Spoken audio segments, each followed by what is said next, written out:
and the need to deliver affordability to New Yorkers, the 8.5 million people who call our city their home, who are struggling to afford life in the most expensive city in the United States of America.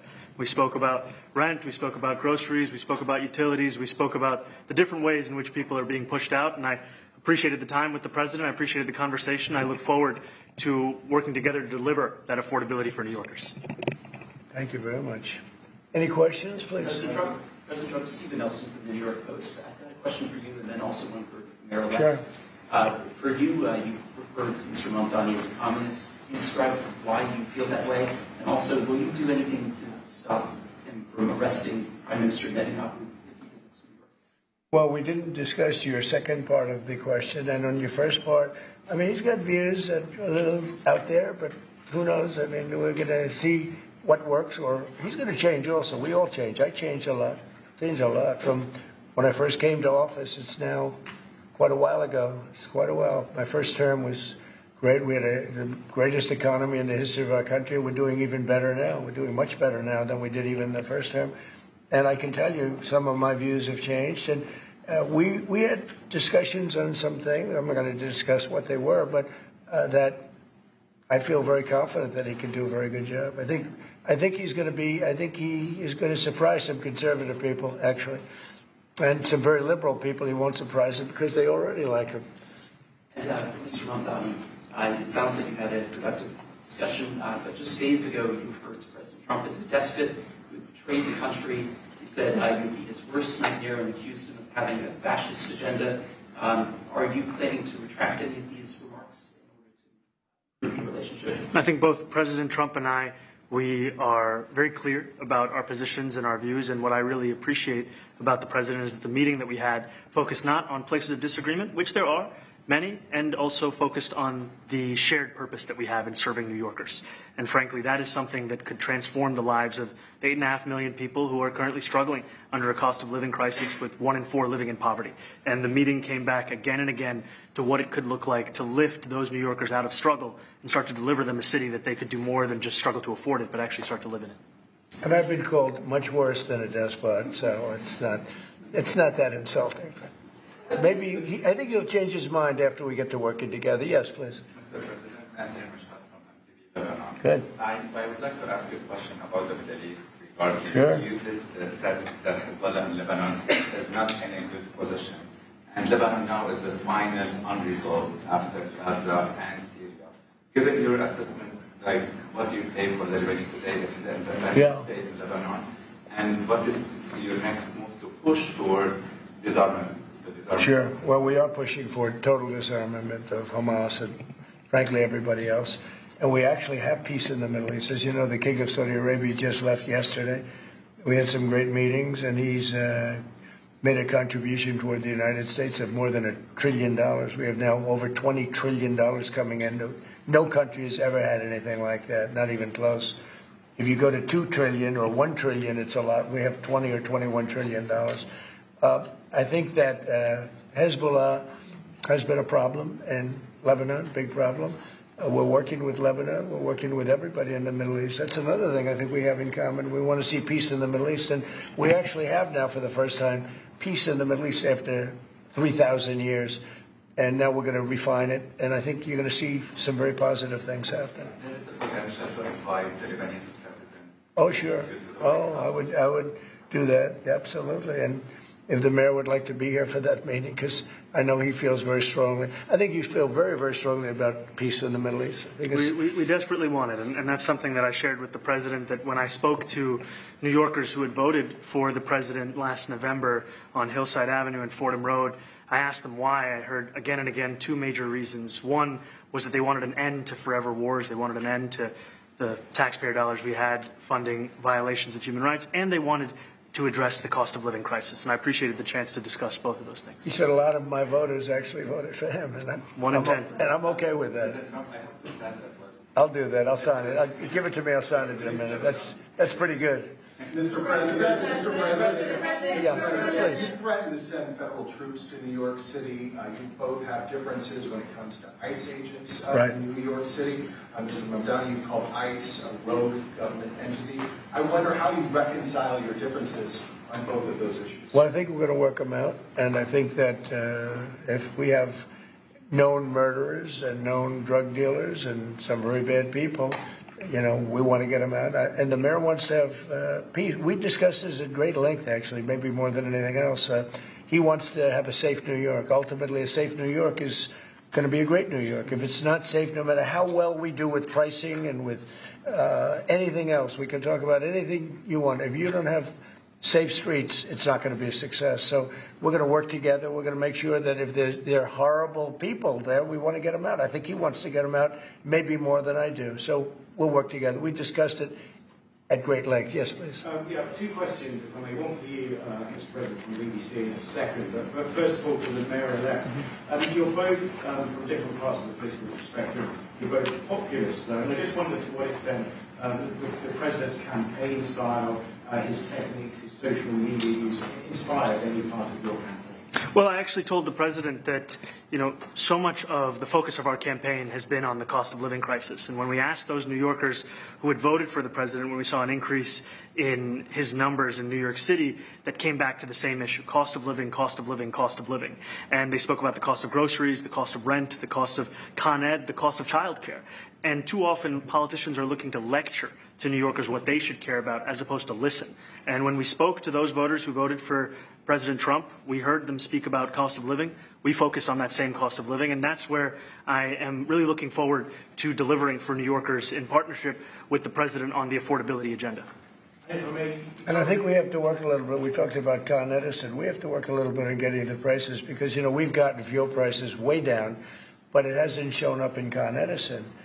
And we're going to have to talk to them. You know, if we're sending them fuel at a much lower price than it was a year ago, which is true, we have to get Con Edison to start lowering their rates. Absolutely. And if I may, last week you told me you were pushing ahead with your plans to sue the BBC for up to $5 billion. You were going to speak to Prime Minister Starmer as well. Is there any progress or any updates on those issues? Well, we get along very well with the Prime Minister. We made a deal with UK. I like him. He's a fine person. And, you know, I think they have some big energy problems. You know, they've got windmills all over the place. They're going to have to start using other methods because their energy is out of control. Talking about in the UK, it's out of control. And he's got that problem. He's got a big immigration problem, as you know, and he's got a big energy problem. And we talk about it. He's a good man. Prime Minister's a good man. You had a chance to speak this week. I haven't spoken this week. Mr. President, have you spoken to President Zelensky, or do you intend to Who? speak to President Zelensky about your plan? Are you going to meet with him? I've spoken with their people. We have a plan. It's horrible what's happening. It's a war that should have never happened. It would have never happened if I was president, and it's a shame. And I thought they should have acted quicker. But it's a cold winter, and a lot of the you talk about utilities, but a lot of the big energy-producing plants have been under attack, to put it mildly, to put it nicely. Yeah, we have a way of getting peace, or we think we have a way of getting peace. He's going to have to approve it. Just so sad, so many people. You know, last month they lost 25,000 soldiers. This is something, we haven't seen anything like this since the Second World War. And they're averaging 6,000 or 7,000 a week between the two of them, dead soldiers. And it goes on, and I think they're getting reasonably close, but I don't want to predict. I would have said that would have been one of my early ones. I did 8 peace deals of countries, including in India, Pakistan. You could even go, in fact, they're coming here in a week or two, go to the Congo and Rwanda. That was 10 million people dead, and we worked something out on that. But so many, and the one I thought would have been, for me, because I have a very good relationship with President Putin, I thought that would have been maybe quicker. But it does take 2 to tango. And now you just see all the death. And, you know, it doesn't affect us other than the fact that we don't want to see all those people that really, it's on the other side of the ocean. It's a war that should have never happened. It did happen. I blame the person also sitting right behind this desk. This is a war that should have never happened, and it wouldn't have happened if I were president. But we're trying to save a lot of lives. They're losing 25, think of that, 25,000 lives over the last short period of time. That's Ukrainian and Russian, and it's a shame. What happens if President? I want to ask the mayor intellect about a House resolution just passed overwhelmingly to condemn socialism, including with 86 Democrats, all of House Dem leadership, and the minority leader, Hakeem Jeffries, despite his endorsement of you. What's your reaction to that? I have to be honest with you, I focused very little on resolutions. Frankly, I've been focusing... Socialism. I understand. I think the focus is on the work at hand. I can tell you I am someone who is a democratic socialist. I've been very open about that. And I know there might be differences about ideology, but the place of agreement is the work that needs to be done to make New York City affordable. That's what I look forward to. And I want to clarify your answer to Stephen Nelson. He asked about your comment calling the president a fascist. And your answer was, both President Trump and I have been clear about our positions and our views. Are you affirming that you think President Trump is a fascist? I've spoken about... That's okay. You can just say yes. Okay. All right. Okay. It's easier. It's easier than explaining it. I don't mind. And Mr. President, I wanted to ask you also about this Ukraine plan. Yeah. President Zelensky said today that his country would risk either giving up a partner or giving up its dignity. There's been criticism that this deal... You mean he doesn't like it? It's unclear. He was sort of Well, tenuous. he'll have to like it, and if he doesn't like it, then they should just keep fighting, I guess. The suggestion that you made, though, was that if he doesn't accept it, that the U.S. would pull back its support for Ukraine. Well, at some point he's going to have to accept something. He hasn't accepted. You remember right in the Oval Office not so long ago, I said, you don't have the cards. Don't forget, I inherited this war. This war never would have happened. I inherited this war. And I thought he should have made a deal a year ago, 2 years ago. The ultimate deal would have been if it never started. That would have been the good deal. That could have been done, too, if you had the right president. But you didn't have the right president. Mr. President, the cost of living is something that you and Mr. Mamdani seem to agree on. Right. Democrats have run New York City for a long time, Mr. Mamdani. Do you see Democrat policy specifically as being a problem? And I'd like that be a question that both of you could answer in New York City. Look, I think that there are many things in our city where we have to own the responsibility of it, things that existed long before the president was the president. And those are also part of the message of our campaign, was to take on a broken politics of the past. And I ran against a number of candidates who represented different versions of that past. And what we found time and again is that working people were left behind in the politics of our city. And what we're looking to do is put those people right back at the heart of our politics so that we don't have a situation where we're in the wealthiest city in the history of the world, and yet 1 in 5 can't even afford $2.90 for a Metro card. Mr. President, We had some interesting conversation, and some of his ideas really are the same ideas that I have. But a big thing on cost, the new word is affordability. Another word is just groceries. It's sort of an old-fashioned word, but it's very accurate. And they're coming down high. They were, we had, both of us, we had the highest inflation in the history of our country the last 4 years under the Biden administration. And we've got inflation down now to a normal number. It's going to go even a little bit lower than that. Katie, do you have something in the back? Mr. President, thank you so much. Mr. Mamdani often talks about New York City being covered by international law, that they will follow international law. Doesn't often talk about the U.S. Constitution.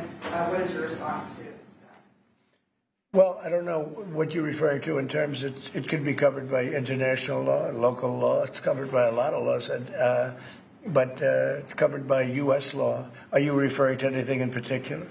He just says that they're a city that endorses and enforces international law. Is that at odds with? No, I don't know. Would you want to respond? Yeah, I think what I've shared with the president is our desire to not only follow the laws of our own city, laws that protect New Yorkers, but also a desire for consistency in our politics across the board. And that's something that we've talked about and something that I know many New Yorkers want. We were with ICE. We discussed ICE and New York City, and I spoke about how the laws that we have in New York City allow for New York City government to speak to the federal administration for about 170 serious crimes. The concerns that many New Yorkers have are around the enforcement of immigration laws on New Yorkers across the 5 boroughs, and most recently we're talking about a mother and her 2 children, how this has very little to do with what that is. What we did is we discussed crime. More than ICE per se, we discussed crime. And he doesn't want to see crime, and I don't want to see crime. And I have very little doubt that we're not going to get along on that issue. He wants to And he said some things that were very interesting as to housing construction. And he wants to see houses go up. He wants to see a lot of houses created, a lot of apartments built, etc. And you know, we actually people would be shocked, but I want to see the same thing. Mr. Mamdani, anti-Israel protesters. Jack? Mr. President, I want to know one of the policies as well that Mayor-elect Mamdani talked a number of times about on the campaign was shifting the tax burden for property taxes from what he called minority communities to white-based communities and putting more taxes on white people. I also noticed that in your acceptance speech you didn't mention anything about America or Christians or white people in general, and so I didn't know if that was one of the policies that you guys had spoken about. We focused on affordability. We focused on the cost of living crisis. What I will say is that I am very much interested in property tax reform because what we see right now in New York City is a system that is so inequitable that it can't even stand up in court. And the President and I spoke about the importance of not only building more housing, but also making sure that regulation of housing is something that is manageable to actually get through and not the cause of yet another weight that we see in our city. To be clear, you're continuing this idea of race-based property taxes. No, to be very clear, That's what you said. no, the use of the term was a description of neighborhoods, not a description of intent. So you intend to tax the whiter neighborhoods more? No, we intend to create a fair property tax system because we want a New York City that is not only fair and equitable, but also one that every New Yorker can afford. Mr. Mamdani, anti-Israel protesters just targeted Please, God. Mr. Mamdani, anti-Israel protesters just targeted a synagogue in New York. Are you concerned about Jewish New Yorkers feeling welcome and safe in the city? And President Trump, you threatened to cut off federal funding to New York City. What policies would prompt you to do that? Would that be city-run grocery stores? Would it be something else? Well, I think if we didn't get along, whether it's cut off or just make it a little bit difficult or not give as much, we want to see, I use the term, we don't want good money going after bad. And we don't want that to happen. I don't think that's going to happen. I did say that, you know, subject to what policies are being set. We had a meeting today that actually surprised me. He wants to see no crime. He wants to see housing being built. He wants to see rents coming down, all things that I agree with. Now, we may disagree how we get there. The rent coming down, I think one of the things I really gleaned very much today, he'd like to see him come down, ideally, by building a lot of additional housing. Yeah. That's the ultimate way. He agrees with that, and so do I. But if I read the newspapers and the stories, I don't hear that. But I heard him say it today, and I think that's a very positive step. No, I don't expect. I expect to be helping him, not hurting him. A big help, because I want New York City to be great. Look, I love New York City. It's where I come from. I spent a lot of years there. Now I'm right here. We took a big setback with the mayor that we had, named de Blasio. I thought it was a tremendous setback for the city. I think this mayor can do some things that are going to be really great. Mr. President, Okay, how about you? Go ahead, please. You're a billionaire. You have a different address nowadays than you used to, but you used to call New York City home. Would you feel comfortable living in New York City under a Mamdani administration? Yeah, I would. I really would. Especially after the meeting. Absolutely. What makes you comfortable? We agree on a lot more than I would have thought. I think I want him to do a great job, and we'll help him do a great job. You know, he may have different views, but in many ways, you know, we were discussing when Bernie Sanders was out of the race, I picked up a lot of his votes, and people had no idea because he was strong on not getting ripped off in trade and lots of the things that I've practiced and been very successful on. Tariffs, a lot of things. Bernie Sanders and I agreed on much more than people thought. And when he was put out of the race, I think quite unfairly, if you want to know the truth, many of the Bernie Sanders voters voted for me.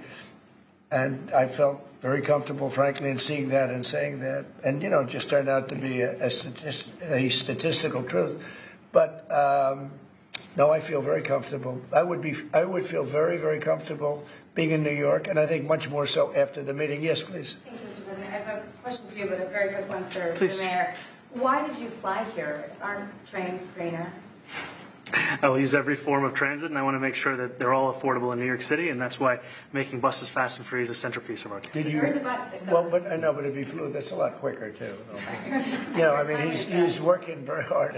For him to be, that's a very That's a very long drive. I'll stick up for you. You know, the plane takes you 30 minutes and driving takes you a And long Mr. time. President, I was wondering if you could clear up some confusion around a Washington Post report. There was this explosive report that the Coast Guard is no longer going to characterize swastikas and nooses as hate symbols. DHS called that a lie and fake news. Can you clear up? I don't know anything about it. When was this written? Yesterday. Well, look, the Coast Guard's an incredible group of people. I know them very well. We just ordered a lot of new Coast Guard cutters. Beautiful, the most magnificent ship. They look like yachts with lots of guns on them. So I don't know. I haven't seen any report like that, but certainly we want them to remain a great force, and they are. Mr. President, and you did a piece in all the 9 months around the world. I would like to ask Mr. Mamdani, you've accused the U.S. government of committing genocide in Gaza while President Trump was working on peace. Why that? I've spoken about the Israeli government committing genocide, and I've spoken about our government funding it. And I shared with the president in our meeting about the concern that many New Yorkers have of wanting their tax dollars to go towards the benefit of New Yorkers and their ability to afford basic dignity. And what we see right now is we're in the 9th consecutive year of more than 100,000 school children being homeless in our city. And there's a desperate need not only for the following of human rights, but also the following through on the promises we've made New Yorkers. And I appreciated the meeting we had and the work that we can do. Do you agree that President Trump did do a peace and work hard to make the peace? Because he worked hard to do the peace in the Middle East and everywhere. Do you agree with that? I appreciate all efforts towards peace, and I shared with President Trump that when I spoke to Trump voters on Hillside Avenue, including one of whom was a pharmacist that spoke about how President Trump's father actually went to that pharmacy not too far from Jamaica Estates, that people were tired of seeing our tax dollars fund endless wars. And I also believe that we have to follow through on the international human rights, and I know that still today those are being violated, and that continues to be work that has to be done no matter where we're speaking of. Mr. President, Thank you, Mr. President. Do you view the mayor-elect as the true leader of the Democrat Party? And do you think Leader Schumer's and Leader Jeffries, have to follow his lead? Well, look, I hope they have great leaders. This is a man that right now I think is focused on New York City. I really think he has a chance to do a great job. We're going to help him, but I really think he has a chance to do a great job. But I'll let you answer that. You consider yourself the leader of the Democrats? I think it's more appropriate for him. I consider myself the next mayor of New York City, and I keep my horizons firmly on New York City, and I appreciate the meeting with the president, which focused again on the 5 boroughs and whether New Yorkers could afford to live there. By the way, being the mayor of New York City is a big deal. Absolutely. I always said, one of the things I would love to be someday is the mayor of New York City. Being the mayor of New York, and especially now, because I think you're at really a turning point, one way or the other. It could go great, or it can go in a different direction. And I think you really have a chance to make it great. I appreciate what you Mr. President, you say you love New York City. Mr. Mamdani, does New York City love President Trump?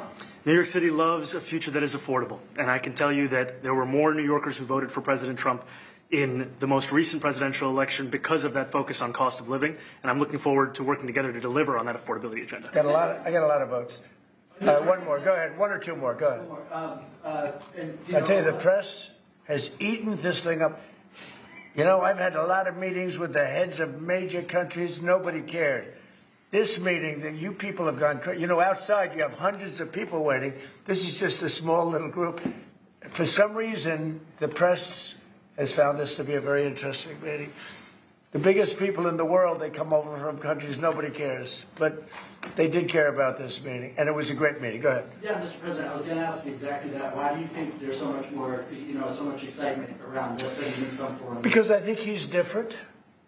All right? I think he's different, and that can be in a very positive way. But I think he's different than, your typical guy runs, wins, becomes mayor maybe, and nothing exciting. Because he has a chance to really do something great for New York. New York is at a very critical point. And he does need the help of the federal government to really succeed, and we're going to be helping him. But he's different than, your average candidate. He came out of nowhere. I said he has a great campaign manager standing over there. He came out of nowhere. Would you start off at 1 or 2? And then I watched. I said, who is this guy? He was at 1, then he was at 3, then he was at 5, then he was at 9. Then he went up to 17. I said, that's getting a little bit interesting, right?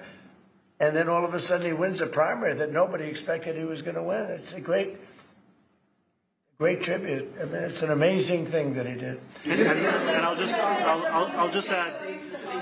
add one thing to what the president said. Is one thing I also appreciated is in our meeting to appreciate a portrait of FDR and the incredible work that was done with the New Deal, and also in thinking about what it can look like when the federal government and New York City government work together to deliver on affordability. It can be transformative.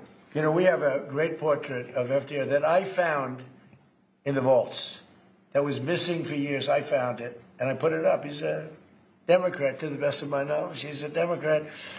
And when the mayor saw that portrait, he said, "Sir, do you mind if I have a picture taken by that portrait?" It's an amazing portrait. I hope the picture comes out good. But it's an amazing portrait in the cabinet room. So he's a big fan of the New Deal, I guess, and of FDR. Yes, ma'am. Thank you, Mr. President. You said that you both spoke about crime. Yeah. There are many police officers set to come off the rolls at the end of this year in New York City. Are you going to allow those police to be replaced with police officers, actual cops? And are you going to require that that happens? Would there be some consequence? Well, I hope it happens, but again, it's going to be ultimately the mayor's decision. What's your answer? Is that I look forward to delivering public safety with the NYPD, and I've said over the course of our campaign that we have the number of police officers today. They are the ones that's budgeted about 35,000 headcount. And I think the key thing is that we have to make it easier for police to focus on police work, not ask them to respond to 200,000 mental health calls a year. So is that a reduction from what you're at right now? Are you committing to maintaining the same level of cops? I've committed over the course of the campaign to maintain the 35,000. That's the headcount that we had through the campaign. And not replace them with caseworkers, social workers? No, I've said that's the headcount that we want. What we need to do is make sure they can focus on serious crime. And he just retained a great police commissioner, I believe, right? Yes, we did. Commissioner Fish. If the newspapers are correct. That one they're correct about. He retained, I think, somebody that is she's a good friend of some of the people in my family, of Ivanka, and they say she's really good, really competent, and he just retained her, so that's a good sign. Are there still topics that you see that you're disagreeing on in the future, and do you think you'll have more meetings like this? There will be topics that we disagree on. I think we'll probably come to a conclusion, and ultimately he'll convince me, or I'll convince him. You know, it's for the good of New York. Ultimately, it's for the good of New York. I don't care about affiliations or parties or anything else. I want to see if this city could be unbelievable, if he could be a spectacular success, I'd be very happy. Do you think you guys will meet more in the future, too? Too? Do you think you'll meet again in the future, you know, throughout the administration? I think we will, yeah. I think we will. I hope we do. I enjoyed the meeting. We had a great meeting. Please. Mr. President, Republican Elise Stefanik has campaigned multiple times by calling Zohran Mamdani a jihadist. Do you think you're standing next to a jihadist right now in the Oval Office? No, I don't, but she's out there campaigning, and you say things sometimes in a campaign. Isn't that sort of She's a very capable person, but you really have to ask her about that. But I don't particularly. I think I met with a man who's a very rational person.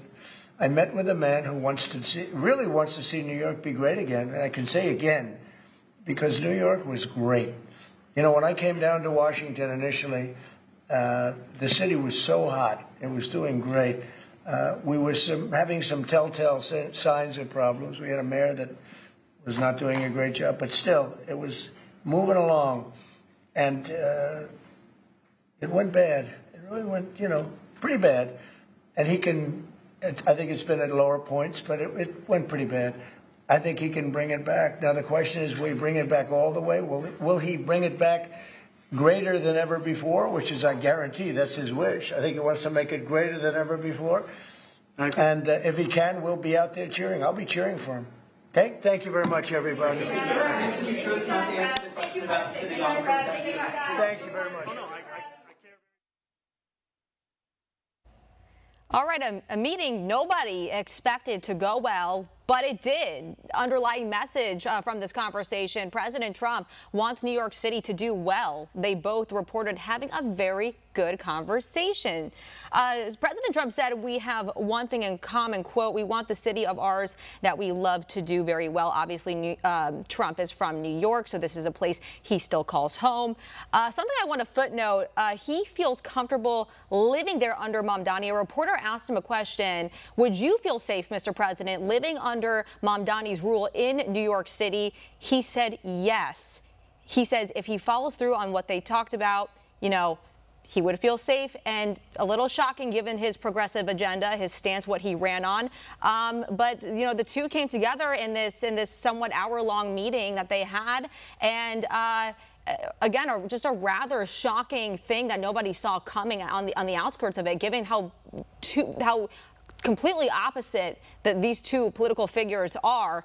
But just to reiterate, Trump did say he expects to be helping the mayor-elect, not to hurt him. A president said that the mayor-elect does better the happier that he is. He said that their meeting focused on two things: affordability, cost of living, and getting New York back to the great city where it once was. Again, affordability, affordability, affordability. That was the main message to take away from this meeting. And maybe we'll see the two of them in the future speaking again when he is mayor officially, when he's elected and sworn in, and we'll see where they go from there. But it seemed like the two came together in what is a very good response. So wow, didn't see that one coming. Okay, moving forward, President Trump says he's not threatening Democrat. One America News Network, your source for credible, honest, unbiased reporting from around the world, has just launched a live 24/7, 365 days a year uninterrupted cable feed on YouTube. And it's only $5.99 per month. Now you can watch One America News Network live, anytime, anywhere in the world. Go to our YouTube page and click here to become a member today. One America News Network, your source for credible, honest, unbiased reporting from around the world, has just launched a live 24/7, 365